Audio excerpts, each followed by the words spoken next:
Hello, I am Carlotta and I am the host of this podcast.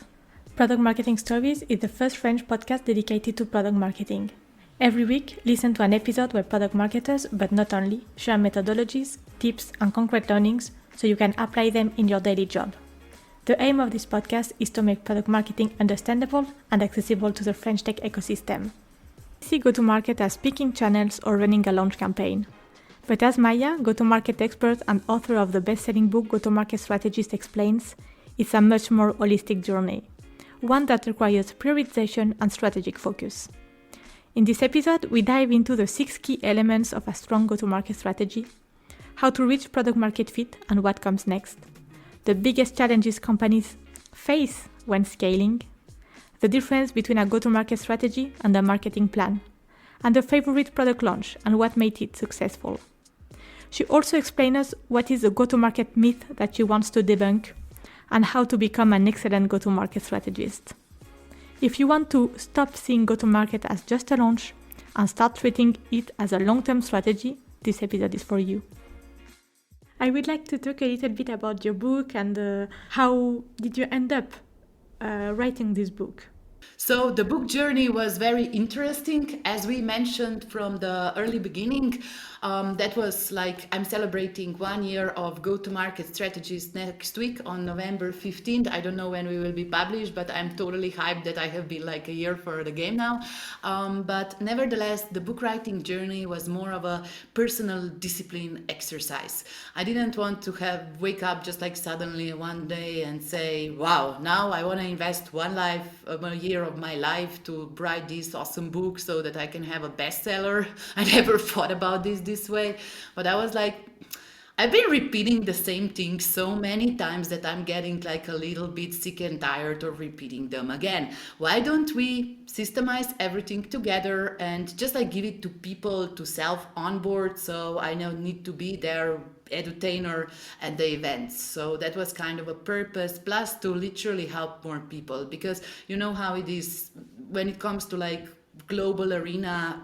I don't know how the knowledge dispersion in product marketing is, but I always feel that in Europe we have like a little bit worse communities than in the US, and there are like people from emerging markets, other geographies that have like even harder access to this type of knowledge.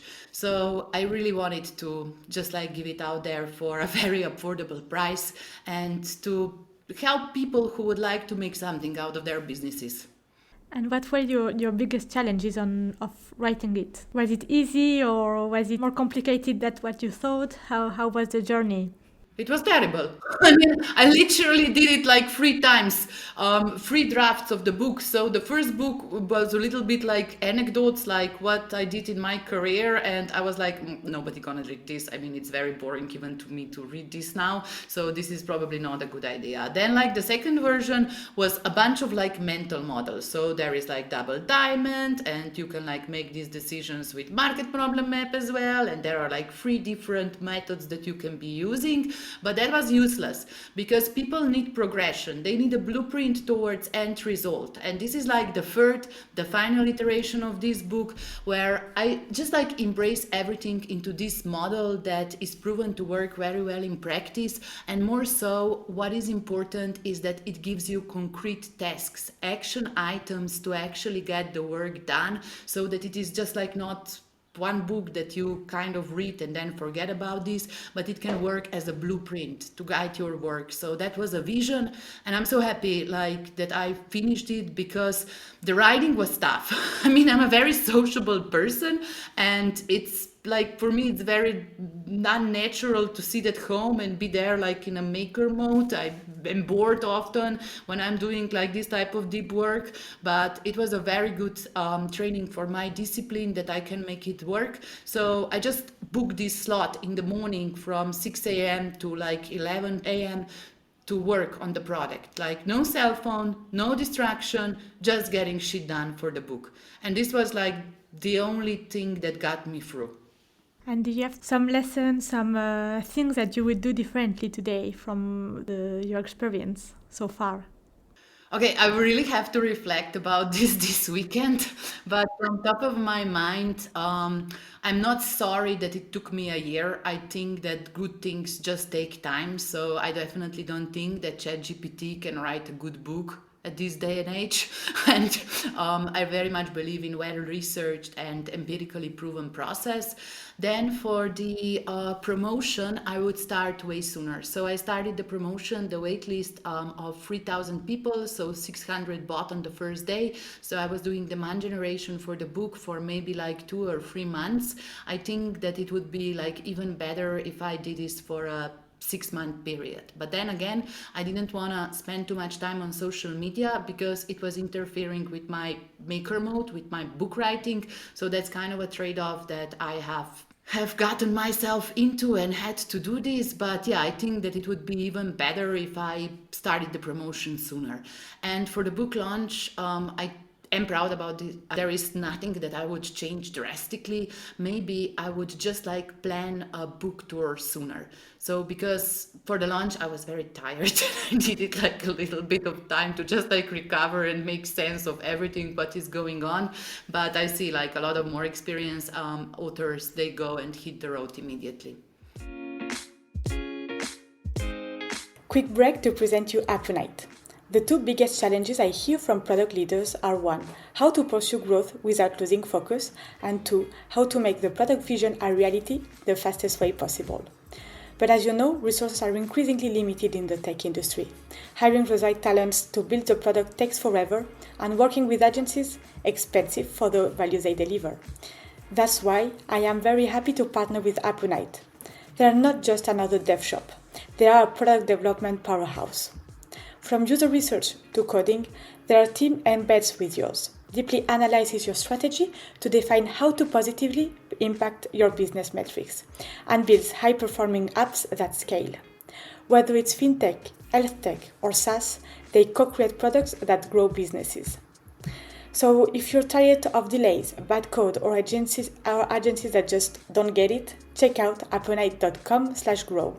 Let's build something great. Let's go back to the discussion now. It's an experience for you for the book, but it is for many things. We prepare too much, like a new launch, a new product launch, or whatever, and then the D-Day, you just want to make it done and pass to another thing while it's the most important. My last question is, now you have your company from 10 years, more or less. What made you decide creating your own business and being more a consultant more than working for one specific company? Yeah, I do think that working for companies is amazing, and you learn so much about the processes. I don't think that you can be a consultant for TikTok or something like that doesn't is very new and doesn't require a lot of heavy lifting work experience. But I do think that this is like a healthy decision to make after at least 7 years on a job. I don't know a lot of people who have been working in real companies for 3 years and they would make kick-ass consultants. Usually they get out of touch real soon.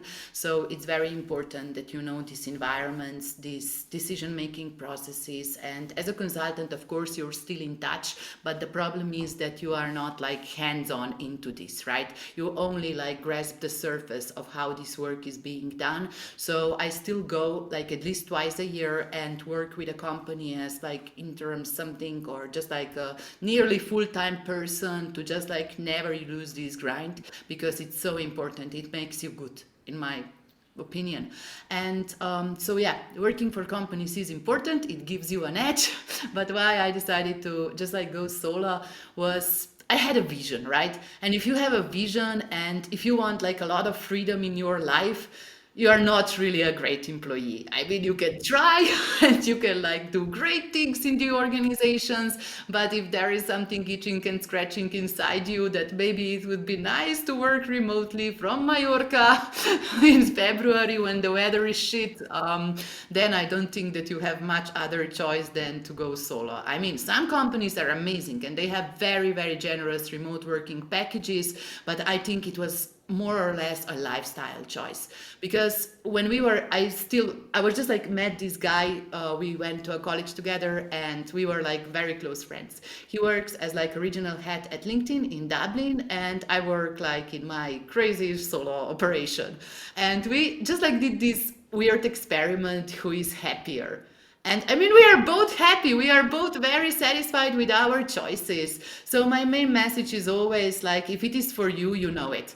You know it, and you have to at least like do it part-time to see if it will add beauty to your life, if it will make you feel happier and more fulfilled. If you don't have it, don't force it. It might come later, but you're not worth any more or any less if you have a company. It's just like how you optimize your career and lifestyle. And today there is so many more information about going solo, creating your own company, that it's also difficult to say, okay, what do I want? Do I really want to do it from my own, or do I want to keep my job? Can I do both? And it's not only one decision, and for the end of the life, it's also testing and trying new things and define then what you like the most. And I think the easiest way, like this is probably my fairest advice that I can offer, do something freaking amazing.